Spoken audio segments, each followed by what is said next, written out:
Hey guys, and what is going on? Evan at Aquarium Outfitters back at it again with another YouTube video for you guys. In this video, we're gonna be showing you the 10 easiest corals to throw into any starter reef tank. I highly recommend getting your water tested at your local fish store. If you come to me, bring me a cup of water, let me test it. Just because it looks visually appealing doesn't mean that it'll actually test out well, and don't be a goober, right? And make sure that you test your water prior to throw in a bunch of money at it. All these corals on this list, right? Any coral that I carry inside the shop is going to be aquacultured from a local distributor. All right, and let's get into the list for you guys. Number one on my list is gonna be zoanthids, zoas, or PALYTHOAs. A great one to add a little bit of color to the tank. I'd put them a little lower towards the sand bed, right? You can make yourself a nice zoa garden.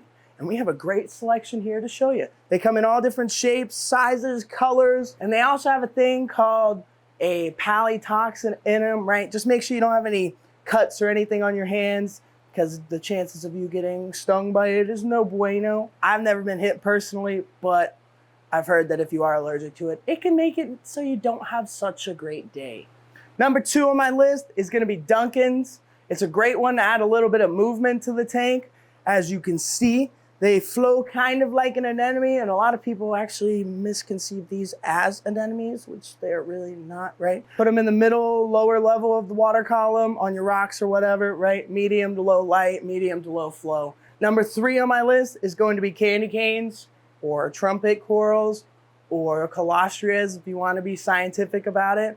Another great one, kind of like DUNCANs in the sense of like putting them anywhere in the water column. Medium to low light, medium to low flow. They do absolutely fantastic. Number four on my list is going to be pulsating XENIA, a super easy one. If I had to rank them, I'd actually probably put it as number one for as far as the easy factor goes. I would keep them away from other corals and away from your main rock structures in general, because these things, if given the chance, will absolutely take over. Number five on my list is gonna be cabbage leathers. I got a couple green ones right now. Cabbage leathers are super easy. You can lay them on the bottom of the tank on the sand bed. I'd put them low light, low flow. They really, really don't care. Typically when I get them in, I just kind of throw them in any tank, but they do really well in any starter tank. Number six on my list is going to be mushrooms, right? Kind of debatable whether or not they're corals or anemones, but who really cares, right? If they do well in your starter tank or new reef tank, that's awesome.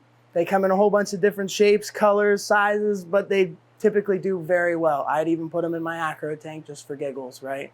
They look absolutely amazing. And right now I have a tequila sunrise and great colors, super, super easy. You can lay them down towards the bottom, medium, low flow. They really don't care wherever they are. Number seven on my list is going to be red cap montiporas.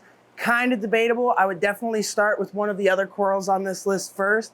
But if they end up doing really well in your tank and you want to kind of make the jump into an SPS style, right? A great one would be red caps. I'd put them higher light, higher flow. They do really well. They grow on my sand beds, and then even like digitatas, which would be in roughly the same family, those ones branch out.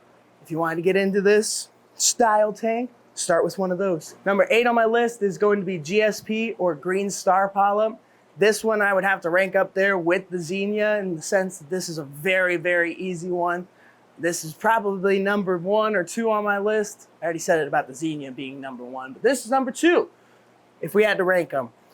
Green star polyp is a purely photosynthetic coral, meaning that it gets all of its energy from the light. So it really doesn't matter where you put it in the tank. Just be mindful, like the XENIA, it does end up spreading over top of everything. So kind of isolate it and watch it and make sure it doesn't just go everywhere. Number nine on my list is gonna be Kenya trees.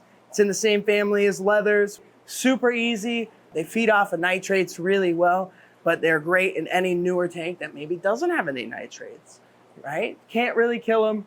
They require little to no flow. You can put them really wherever you want into the tank. Right, again, like the cabbage leather. And to finish this out, number 10 on my list is going to be a toadstool. It's actually one of the first corals that I learned about way back when. It does really well. It's in the leather family again, so it really doesn't matter where you put it. Lower light, lower flow, like the Kenyas, like the cabbage, same family. It has pretty cool little nodes that come out of it when it does open up, and it gets pretty good size if you let it, right? Toadstools. Hey guys, thank you so much for watching this video. If you liked it, go ahead and drop a like. And if you haven't already, hit the subscribe button because every week we're posting newer videos, right? To get you guys updated on how to actually keep this stuff alive, right? Share it to all your friends and amigos, and I'll catch you guys in the next video.